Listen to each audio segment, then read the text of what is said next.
Welcome to Twisted Heartstrings. Don't forget to like and subscribe to follow Vanessa's complete journey. Comment below with your city so I can see how far this story travels. I've always believed that the universe sends you warnings before it destroys your life. Little whispers, subtle shifts in the air, tiny cracks in the foundation that you ignore because acknowledging them means admitting that everything you've built might be a lie. I ignored those warnings for months. My name is Vanessa Chun, and at 45 years old, I thought I had it all figured out. I ran a successful event planning company in Portland, Oregon, orchestrating weddings, corporate galas, and charity fundraisers for the city's elite. My husband Derek owned a thriving construction company. We lived in a beautiful craftsman home in the Pearl District, drove nice cars, and had two incredible teenagers, Marcus, 17, and Zoe, 15. From the outside, we were the perfect modern family. Successful, attractive, involved in our community. People envied us at parent-teacher conferences. They complimented our obvious partnership, the way Derek and I could finish each other's sentences, the ease of our 22-year marriage.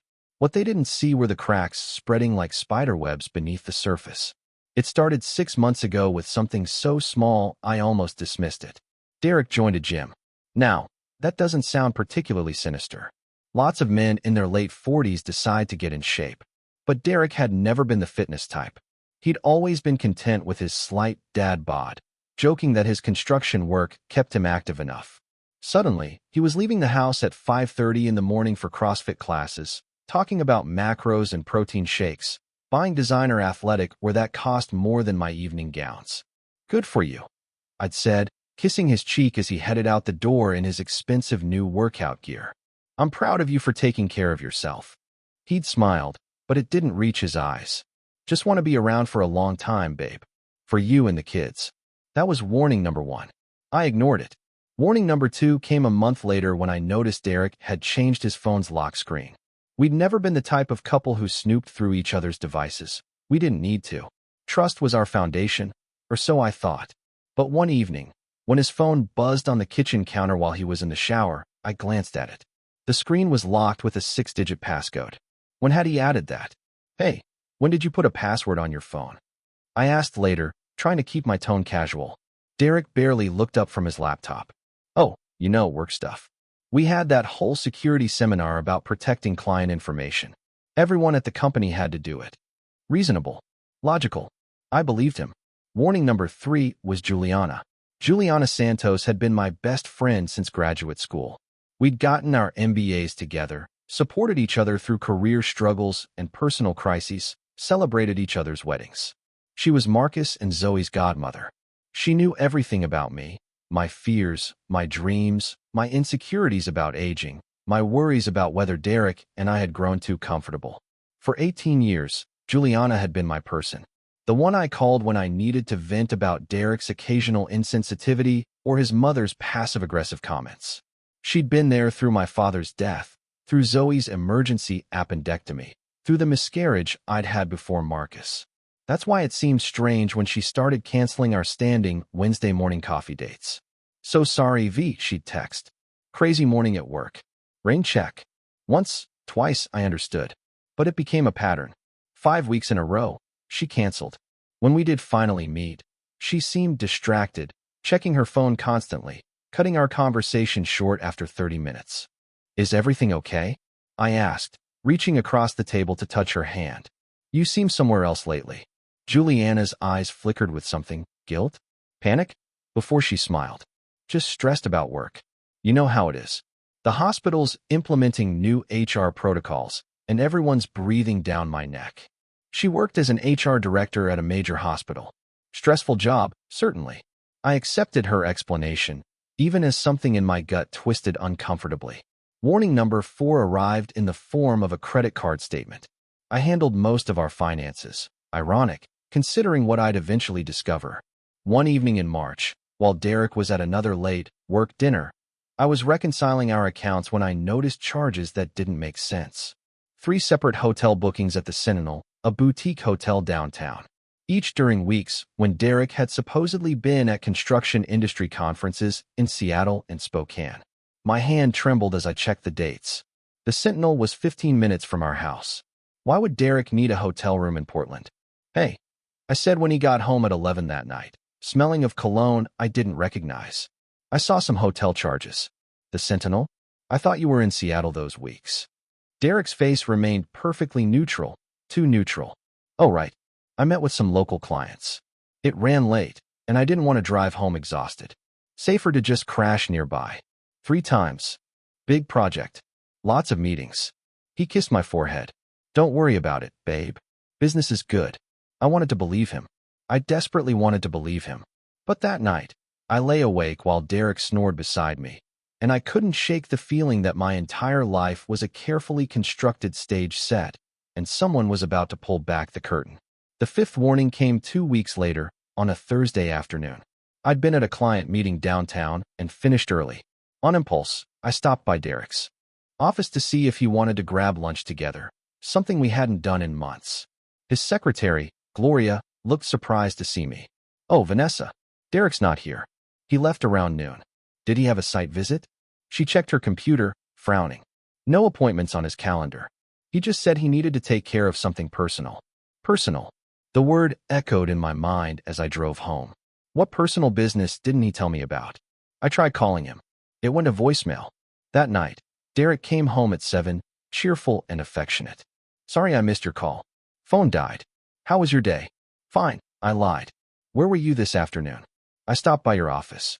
Just for a microsecond, I saw it, a flash of panic.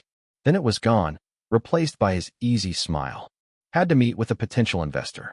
Boring stuff. Hey, want to order Thai food? I nodded, but I'd stopped believing him. The breaking point came in early May, on a Tuesday that started like any other.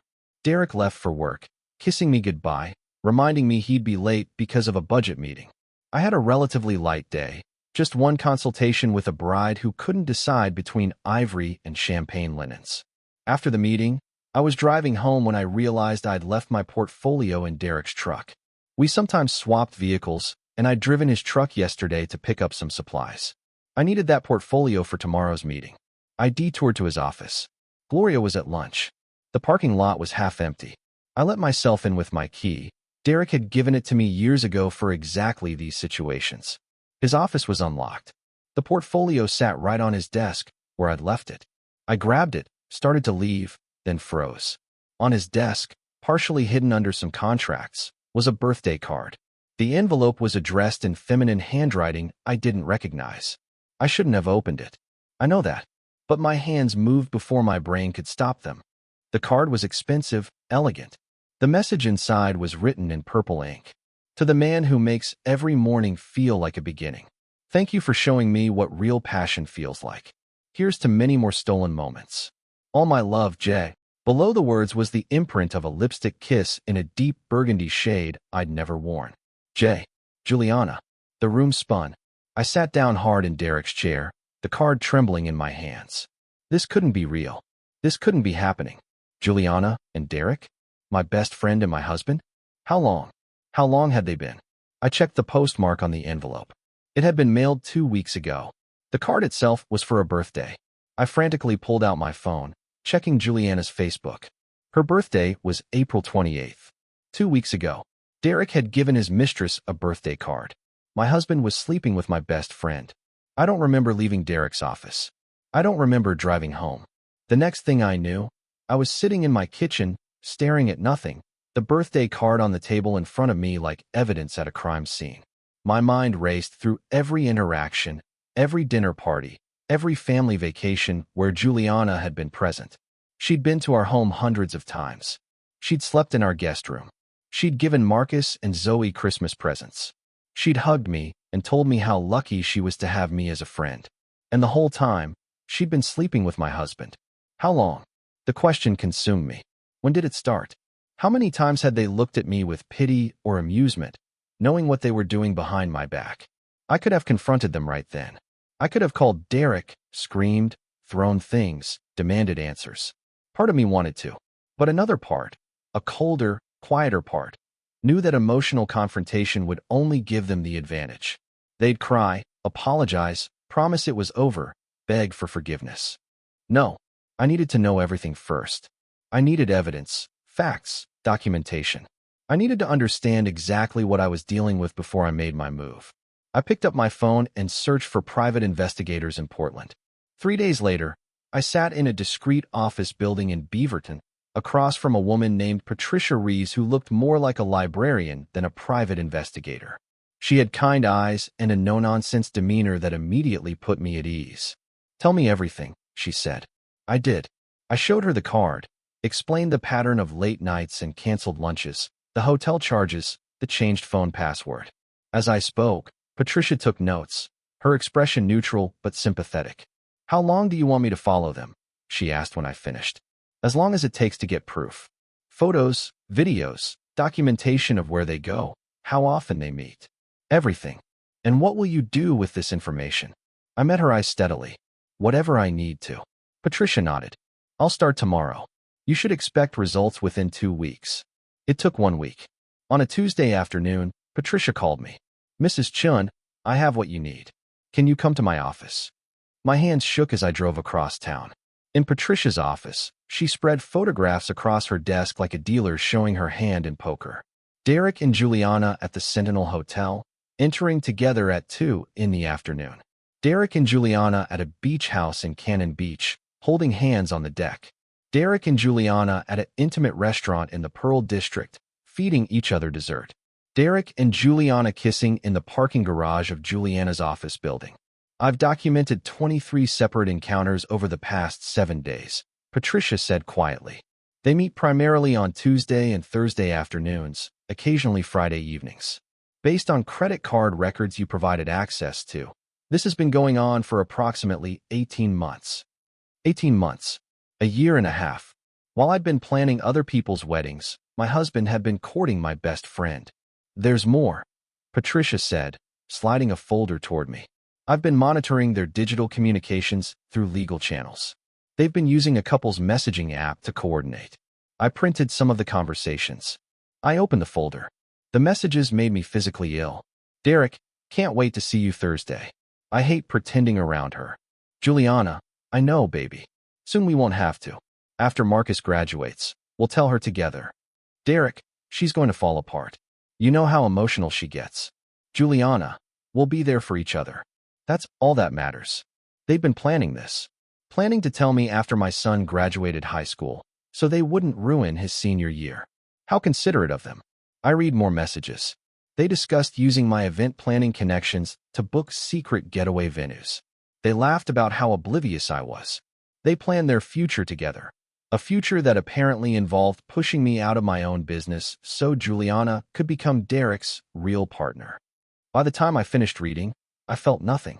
The devastation had burned through me so completely that I'd gone cold, numb. I was beyond tears, beyond screaming, beyond heartbreak. I was strategic now. "Thank you, Patricia," I said, my voice steady. "Send me everything digitally, and keep all the originals secure. I'll need them." "What are you going to do?" she asked. I stood, gathering the folders and photographs. "I'm going to protect myself and my children. Then I'm going to make sure they understand exactly who they've been betraying." As I walked out of Patricia's office, I felt something shift inside me. The old Vanessa, the trusting wife, the loyal friend, the woman who always gave people the benefit of the doubt. She was gone. In her place was someone new. Someone who'd been forged in betrayal and tempered by Cal. Welcome back to Twisted Heartstrings. If you're just joining us, make sure to watch part 1 first. Don't forget to like and subscribe. Drop a comment telling me if you could stay this calm after such betrayal. The hardest role I've ever played wasn't at any event I'd planned. It wasn't maintaining composure when a bride had a meltdown or soothing a difficult client. The hardest role was pretending to be the oblivious wife while I systematically dismantled the life my husband and best friend thought they'd steal from me. I went home after meeting with Patricia and did something that surprised even me. I cooked Derek's favorite meal, pot roast with roasted vegetables and homemade rolls. I set the table with our good china. I lit candles. I put on the dress he'd always loved. When Derek walked in at 7:30, he stopped in the doorway, confused. "What's all this?" he asked, suspicion flickering across his face. I smiled, the same warm smile I'd been giving him for 22 years. Do I need a reason to cook a nice dinner for my husband? I just felt like we haven't had quality time together lately. "No kids tonight. Marcus is at baseball practice and Zoe's at her friend's house. I watched the tension leave his shoulders. He believed me. Of course he did. I was predictable, reliable Vanessa. The woman who could be lied to for 18 months without noticing. That's really sweet, babe, he said, kissing my cheek. I've been meaning to spend more time with you too. Work's just been crazy. I know, I said, squeezing his hand. That's why I wanted tonight to be special. Over dinner, I asked about his day, laughed at his stories, touched his arm affectionately. Every gesture was authentic enough to be believable, hollow enough that I felt nothing. Derek relaxed, talked about an upcoming project, complained about a difficult subcontractor. Oh, before I forget, I said casually. I was thinking we should do something for our 22nd anniversary in August. Maybe renew our vows. We could do a small ceremony, invite close friends and family.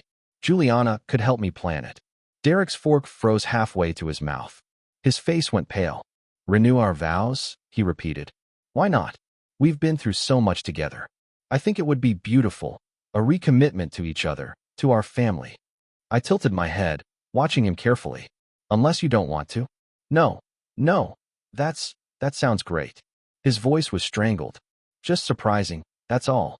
I could practically see his mind racing. How could he renew vows with me while planning to leave me for Juliana? How would he explain this to her? Perfect. Keep them off balance. Keep them panicking. That night, after Derek fell asleep, I lay awake planning my next moves. I'd already contacted a divorce attorney. Not just any attorney, but Margaret Walsh, known as the most ruthless family law specialist in Portland. Her consultations were expensive, but her results were legendary. The next morning, I met Margaret in her downtown office. She was in her early 60s, impeccably dressed, with steel gray hair and eyes that missed nothing. Mrs. Chun, she said, shaking my hand. I've reviewed the materials you sent over. You have an exceptionally strong case. I sat across from her, my hands folded calmly in my lap.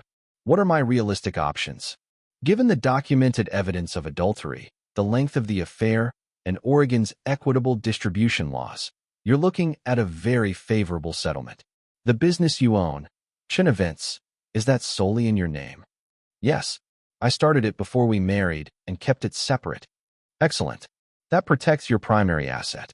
Your husband's construction company, Morrison Construction.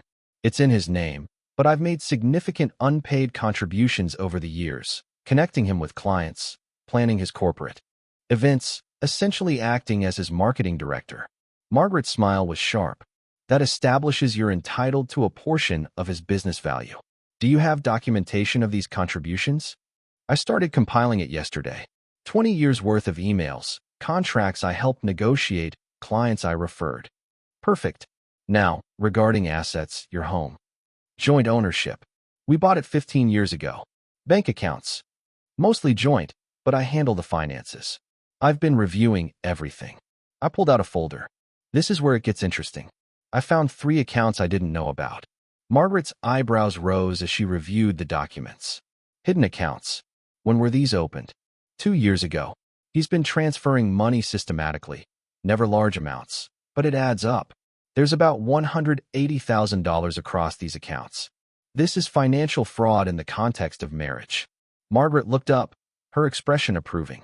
He's been planning this divorce longer than you knew. Did you make copies of everything? Everything. And I've started transferring money from our joint accounts to a separate account in my name only. Exactly half of what's there. My attorney said that's legal since they're joint accounts. Smart.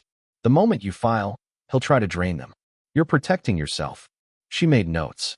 What about retirement accounts, investments? We spent 2 hours going through every detail of my financial life. By the end, Margaret had a complete picture. Here's what we're going to do, she said. We're not filing yet. First, we secure everything. Transfer your share of joint accounts. Document every asset.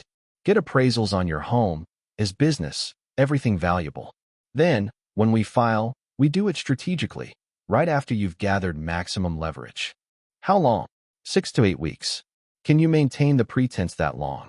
I thought about Derek and Juliana, their smug messages, their plans to push me aside after using my resources and connections. I can maintain it as long as necessary. Over the next month, I became a master of deception.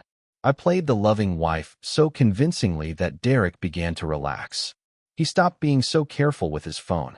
He scheduled more late meetings with Juliana, thinking I suspected nothing. Meanwhile, I was building my case like a prosecutor preparing for trial. I documented every penny of our shared finances. I hired an appraiser to value our home, telling Derek I was curious about refinancing. I met with Derek's business competitors and clients, subtly gathering information about Morrison Construction's actual value. I discovered he'd been underreporting income to me for years. But my most strategic move involved my own business. Chin Events had been operating under a simple LLC structure. During the month of my oblivious wife performance, I consulted with a business attorney and restructured everything. I created a new LLC, transferred all my major contracts to it, secured trademark protection for my brand name, and established a separate business bank account. When Derek asked about it over dinner one night, I shrugged. Just updating some paperwork. My accountant suggested it for tax purposes. Boring business stuff. He nodded, uninterested. Derek had never paid much attention to my business. He viewed it as my hobby, even though I'd been grossing over $400,000 annually for the past 3 years. The most painful part wasn't pretending with Derek. It was pretending with Juliana. 2 weeks into my performance, she called. V, I feel like I haven't seen you in forever. Coffee tomorrow. Every instinct screamed at me to refuse, to tell her I knew everything, to hurt her the way she'd hurt me. Instead, I smiled into the phone. I'd love that. The usual place? We met at our regular coffee shop in the Pearl District. Juliana hugged me, and I hugged her back, wondering how she could embrace me knowing what she'd done. You look great, she said, settling into our usual corner booth. Glowing, even. What's your secret? Derek and I have been reconnecting, I said, watching her face carefully. Actually, I wanted to tell you, we're renewing our vows in August. I was hoping you'd help me plan it. Juliana's coffee cup rattled against the saucer. Renew your vows? I know it might seem silly, but 22 years is a long time. We've been through so much together. I want to celebrate that. I reached across the table, taking her hand. You're my best friend, Jules. I can't imagine doing this without you. Her hand was cold in mine. I watched the guilt, panic, and calculation flash across her face. Of course, she finally said. I'd be honored. We spent an hour discussing flowers, venues, guest lists. Every word was a knife I was carefully positioning. When we parted, Juliana hugged me tightly. I love you, V, she whispered. I love you too, I lied. That afternoon, Patricia called. Mrs. Chun, you need to hear this. She'd managed to record a phone conversation between Derek and Juliana. In Oregon, single-party consent was sufficient for recording, and Patricia had her methods. I listened to the recording in my car, parked in a grocery store parking lot. Juliana. Derek, this is getting out of control. She wants to renew your vows? What are we supposed to do? Derek, we stick to the plan. Marcus graduates in 6 weeks. Then we tell her together, just like we discussed. Juliana, she's planning this whole ceremony. Choosing flowers. She's so happy. God, I feel sick. Derek, you feel sick? I have to stand there and pretend I want to recommit to her. Do you know how hard this is for me? Juliana, for you? I'm the one who has to help her plan it. I'm supposed to be her best friend. Derek, you are her friend. That's why we're waiting to tell her gently, instead of just blowing up her life. We're trying to minimize the damage. Juliana, sometimes I think we should just tell her now and get it over with. Derek, no. We've come this far. 6 more weeks, then we're free. We can finally be together publicly. Isn't that what you want? Juliana, of course it is. I love you. Derek, I love you too. Just hold on a little longer. I listened to the recording 3 times. Each time, I felt colder, more resolved. They weren't going to tell me gently. They were going to humiliate me at their convenience, after they'd secured their own happiness. Not if I exposed them first. The breakthrough came from an unexpected source, my children. One evening in late May, Marcus came home from baseball practice earlier than expected. I was in the kitchen preparing dinner when he walked in, his face stormy. Mom, we need to talk. My heart dropped. What's wrong? He pulled out his iPad, his hands shaking. I was downloading music on Dad's iTunes account. We share it, and his messages sync to my iPad. Mom, I saw texts between Dad and Aunt Juliana. The pain in my son's eyes nearly broke my careful composure. "Show me," I said quietly. Marcus handed me the iPad. The messages were recent, from earlier that day. "Derek, counting down the days. 3 weeks until graduation, then we can finally stop hiding. Juliana, I can't wait. I hate sneaking around. I hate lying to Vanessa. Derek, me too, baby. But soon we'll be together for real. You, me, and eventually the kids will understand." Marcus's voice cracked. "How long has this been going on? Is Dad leaving us?" I set down the iPad and pulled my 17-year-old son into a hug.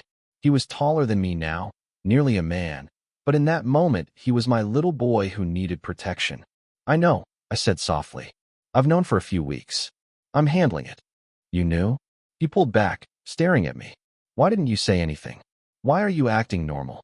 "Because I'm making sure that when this comes out, you and your sister are protected. Our home, your college funds, everything you need. I'm securing all of it before I confront them." "Mom." Marcus's face hardened, and I saw Derek in him. "What are you going to do?" "What I have to do." That evening, I called Zoe into my room and told both my children the truth. Everything. The affair, the 18 months of lying, the plans to leave after Marcus's graduation. Zoe cried. Marcus punched a wall, leaving a dent I didn't bother to fix. "Let Derek see it. Let him know his son knew what he'd done." "I never liked her," Zoe said through her tears. "Aunt Juliana always seemed fake to me. I just thought I was being a brat." "You have good instincts," I said, smoothing her hair. "Better than mine." "What can we do?" Marcus asked. "How can we help?" I looked at my children, both nearly grown, both strong, both willing to fight for me. "You can be honest with me about how you're feeling. You can know that none of this is your fault. And you can trust that I'm going to handle this the right way." "The right way?" Marcus's eyes were hard. "What's the right way to handle your dad destroying your family? The way that ensures he can't hurt us anymore." The next day, I did something I hadn't done in 15 years. I called my older sister, Rachel. Rachel and I had been estranged since our mother's death. She'd thought I was foolish for forgiving Derek after he'd missed the funeral due to a work emergency, an emergency I now suspected involved Juliana. "Vanessa?" Rachel's voice was surprised when she answered. "Is everything okay?" "No," I said. "Nothing is okay. But I need help. And you were right about Derek 15 years ago." There was a long pause. "Tell me everything." I did. When I finished, Rachel was silent for a moment. "I'm getting on a plane tomorrow," she said. "You're not doing this alone." Rachel arrived the next afternoon. She was a corporate attorney in San Francisco, sharp and unforgiving. She hugged me tightly in the airport, and for the first time in weeks, I felt like I wasn't carrying this alone. "Let me see everything," she said. We spent the evening going through all my documentation. Rachel was impressed. "You've built an airtight case," she said. "But Vanessa, what's your endgame? Do you want to destroy them or just divorce him?" I thought about that question. A month ago, I would have said I just wanted out. But now, I want the truth to come out, I said slowly.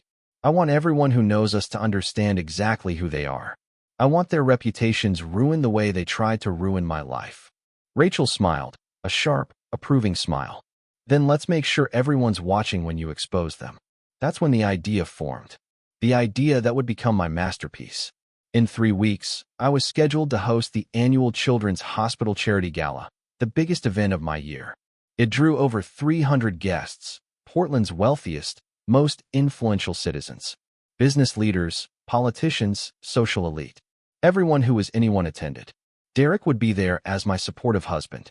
Juliana would be there as my best friend. And I would make sure everyone saw exactly what they were. "I'm going to need your help," I told Rachel. "And Margaret's. And Patricia's. Can you stay for 3 weeks?" "I'm not going anywhere," Rachel said. "Let's burn their world down."